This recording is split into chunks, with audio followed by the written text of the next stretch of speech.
പ്രസക്തമായ ചില ചോദ്യങ്ങൾ കൊണ്ട് പാർലമെന്റിനെ മൊത്തത്തിൽ പിടിച്ചു കുലുക്കുന്ന രാഹുലിന്റെ ഉറ്റ സുഹൃത്തായ ഒരു ചെറുപ്പക്കാരനെയാണ് ഇന്നലെ സഭയിൽ കാണാൻ സാധിച്ചത്. തനിക്ക് കിട്ടിയ 30 മിനിറ്റ് കൊണ്ട് മന്ത്രിസഭയിലെ രണ്ടാമനായ രാജ്നാഥ് സിംഗിനെയും മൂന്നാമനായ അമിത്ഷായെയും വെട്ടിനിരത്തുന്ന കാഴ്ചയാണ് നമുക്ക് കാണാനും സാധിച്ചത്. ഇവിടെ പ്രതിപക്ഷ ഉപനേതാവ് കൂടിയായിരുന്ന ഗൗരവ് ഗൊഗോയി എന്ന അസമിൽ നിന്നുള്ള ഒരു MP ചോദിക്കുന്ന പ്രസക്തമായ ചോദ്യമുണ്ട്. പുൽവാമ ഉറി ആക്രമണങ്ങൾക്ക് ശേഷം ഭീകരവാദ പ്രവർത്തനങ്ങളുടെ അടിവേര് തകർത്തു എന്നും രാജ്നാഥ് സിംഗ് പറഞ്ഞിരുന്നു. അങ്ങനെയെങ്കിൽ ഭീകരർ എങ്ങനെയാണ് ബൈസരൺ വാലി വരെ എത്തിയത്? ഇതായിരുന്നു പാർലമെന്റിൽ മുഴുവൻ BJP-ക്കാരെയും ഉത്തരമുട്ടിച്ച ആ പ്രസക്തമായ ഗൗരവ് ഗൊഗോയിയുടെ ചോദ്യം. പഹൽഗാം ആക്രമണം നടന്നിട്ട് 100 ദിവസം തികയുന്നു. പക്ഷെ ഈ സർക്കാരിന് ആ 5 ഭീകരരെയും പിടികൂടാൻ ഇതുവരെയും കഴിഞ്ഞിട്ടില്ല. കഴിഞ്ഞ ദിവസം നിങ്ങൾ ഡ്രോണുകൾ, പെഗാസസ് ഉപഗ്രഹങ്ങൾ, CRPF, BSF, CISF എന്നിവയുണ്ട്. പ്രതിരോധ മന്ത്രി കുറച്ച് ദിവസങ്ങൾക്ക് മുമ്പ് അവിടെ പോയി. പക്ഷേ ഇപ്പോഴും നിങ്ങൾക്ക് അവരെ അഥവാ ഭീകരരെ പിടിക്കാൻ കഴിയുന്നില്ല. ഗൗരവ് ഗൊഗോയിയുടെ മൂർച്ചയേറിയ വാക്കുകളാണിത്. അതേസമയം ലക്ഷ്യം പൂർത്തിയായതിനാലാണ് ഓപ്പറേഷൻ സിന്ദൂർ നിർത്തിയതെന്ന് ചർച്ചയ്ക്ക് തുടക്കം കുറിച്ചുകൊണ്ടാണ് പ്രതിരോധ മന്ത്രി രാജ്നാഥ് സിംഗ് വ്യക്തമാക്കിയത്. പാകിസ്ഥാൻ DGMO വെടിനിർത്തലിനായി അപേക്ഷിച്ചതിനാലാണ് വെടിനിർത്തൽ പ്രഖ്യാപിച്ചത് എന്നുമൊക്കെ വലിയ വീരവാദം രാജ്നാഥ് സിംഗ് പറയുന്നുണ്ട്. പാകിസ്ഥാൻ വെടിനിർത്തലിൽ മധ്യസ്ഥത വഹിച്ചെന്ന അമേരിക്കൻ പ്രസിഡന്റ് ഡൊണാൾഡ് ട്രംപിന്റെ അവകാശവാദവും രാജ്നാഥ് സിംഗ് അപ്പാടെ തള്ളുകയാണ്. വെടിനിർത്തലിന് പിന്നിൽ ബാഹ്യ സമ്മർദ്ദമില്ല എന്നൊക്കെ വ്യക്തമാക്കി വെക്കുമ്പോഴും രാഹുലിന്റെ ഉറ്റ സുഹൃത്തായ അസമിൽ നിന്നുള്ള MP-യുടെ ചോദ്യങ്ങൾ പിന്നെയും ആവർത്തിച്ചു. ആ രംഗങ്ങൾ ഒന്ന് കാണാം. राहुल गांधी जी बदामी के कंटोनमेंट में गए। सर मैं बोलूं? Sir house in order. Sir house in order में sir house is not in order में रहेगा सर। टाइम लेकिन आप तथ्यों पे बोले, गलत सूचना नहीं दे सदन में, गलत सूचना नहीं मत दे। हम बोले इसके ऑर्डर में लाइए सर। कोई सदन में गलत तथ्य नहीं रख सकते आप। सर मैं बोलूं सर कैमरा आएगा मेरे पे। धन्यवाद। आदरणीय अध्यक्ष महोदय, अब बात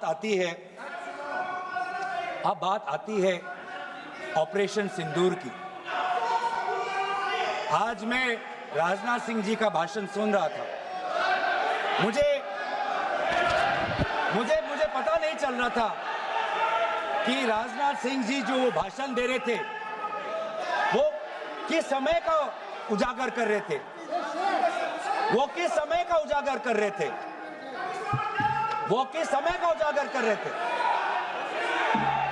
क्या वो 2016 के बाद क्या उन्होंने ये नहीं कहा कि हम घुस के मारेंगे और पाकिस्तान को आज वो उनका जो भी टेररिस्ट इंफ्रास्ट्रक्चर है उसको खत्म कर देंगे? वही बातें तब की, वही बातें पुलवामा की बात की कि पुलवामा के बाद आज हमारे लड़ाकू जहाज अब गए हैं, अब पाकिस्तान अब कभी भी भारत पर उंगली नहीं दिखा सकता। और उसके बाद आज दोबारा वही बातें कर रहे हैं। कि हम घुस के मारे, हमने ये किया, फलाना किया। और ये अब भी कह रहे हैं कि ऑपरेशन सिंदूर कंप्लीट नहीं हुआ, अधूरा है, क्योंकि कल को जाके दोबारा पाकिस्तान कर सकता है। ये खुद कह रहे हैं कि इसके पश्चात भी पाकिस्तान कल को जाके कर सकता है। तो ये जो सफल कैसे हुआ? फिर क्या सफल हुआ? आज ये खुद कह रहे हैं कि हमारा मकसद युद्ध का नहीं था। हम पूछना चाहते क्यों नहीं था, होना चाहिए था। आज उन्होंने खुद कहा कि हमारा मकसद जमीन लेने का नहीं था। क्यों नहीं था? पाकिस्तान ऑक्यूपाइड कश्मीर अगर आज नहीं लेंगे तो कब लेंगे? ये उन्होंने खुद कहा कि हमारा मकसद था टेररिस्ट के इंफ्रास्ट्रक्चर पर आक्रमण करना।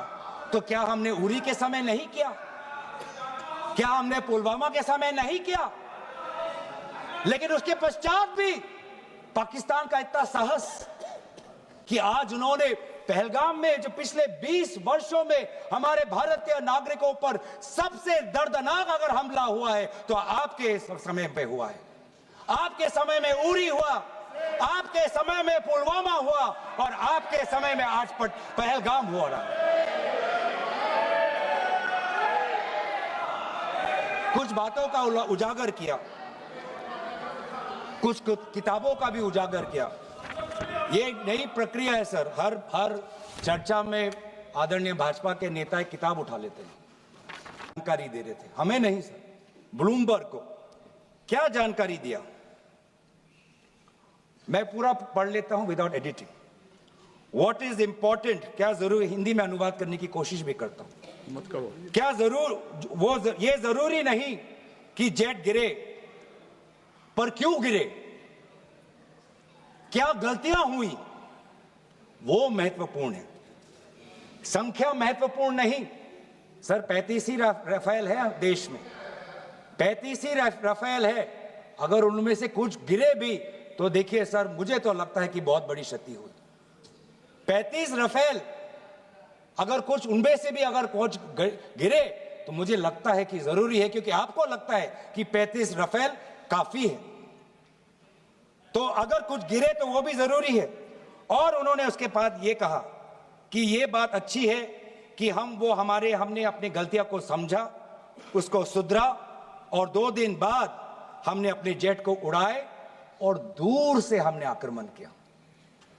सर ये मैं थोड़ी जानकारी चाहूंगा। हमारे पास जो हमें संदेश मिलता है कि दुनिया के सबसे बढ़िया और बेहतरीन लड़ाकू जहाज हमारे पास है, सबसे बेहतरीन पायलट हमारे पास है, तो सीडीएस को ऐसा क्या कहना पड़ा, ऐसा क्या परिस्थितियां हैं कि हमारे पायलट हमारे लड़ाकू जहाज क्लोज रेंज में नहीं जा सकते, उनको दूर से ही फायर करना पड़ता। ये क्या है, ये क्या पाबंदी है, ऐसी ये क्या पाबंदी है कि सीडीएस को ये कह रहे हैं कि हमारे लड़ाकू जहाज ने पहले दिन गलतियां की, गलतियां हमने सुधारी और दूर से हमने आक्रमण किया। क्या हम पास से नहीं कर सकते? ये जानकारी हमें दे। हम ये जानना चाहते हैं कि lieutenant general Rahul R Singh ने सदन के अंदर नहीं, सांसदों को नहीं, राजनीतिक दलों के फ्लोर लीडर्स को नहीं, फिक्की में जाके कहा, क्या कहा उसका भी मैं हिंदी में अनुवाद करता हूं कि पाकिस्तान तो सिर्फ फ्रंट पे था और पाकिस्तान के पीछे चाइना उनके पूरी तरीके से समर्थन कर रहा है। ऐसी कोई आश्चर्य की बात नहीं होनी चाहिए, क्योंकि पिछले 5 वर्षों में लगभग 80% मिलिट्री हार्डवेयर पाकिस्तान को सब पूरा चाइना से मिल रहा है। तो सर मैं आज पूछना चाहूंगा आदरणीय राजनाथ सिंह जी से, जो सरकार चीन को लाल आंख दिखाने की बात करती है, एक बार भी आपने चीन का उजागर अपने भाषण में क्यों नहीं किया? आर्मी कर रही है, आर्मी के कह रही है, आर्मी कहती है कि आज कि सिर्फ चीन और पाकिस्तान का ये 2 फ्रंट नहीं, अब 3 फ्रंट का भी हो सकता है, कन्वर्जेंस हो सकता है चीन, पाकिस्तान और बांग्लादेश को लेकर। लेकिन मैं सरकार को याद दिलाना चाहूंगा कि ये जो 2 फ्रंट की जो बात थी, इस बात की शुरुआत किसने की थी? इस बात की चेतावनी किसने दी थी? इस बात की चेतावनी इसी सदन में हमारे दल के नेता राहुल गांधी जी ने दी थी। और यही हम जानना चाहते हैं, यही हम जानना चाहते हैं कि आज जो युद्ध हुआ, इसमें पाकिस्तान को चीन से कितना समर्थन मिल रहा है। हम सेना से नहीं, आज हम आदरणीय राजनाथ सिंह जी से और प्रधानमंत्री मोदी जी से जानना चाहते हैं।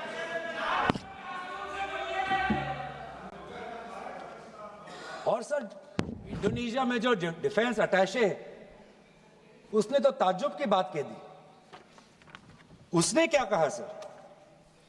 India defence attache group captain Shiv Kumar ने, हिंदी में दोबारा अनुवाद करता हूं, कि भारत ने लड़ाकू जहाज खोए तो खोए इसलिए क्योंकि कुछ मिलिट्री टारगेट्स पर आक्रमण करने पर पाबंदी थी।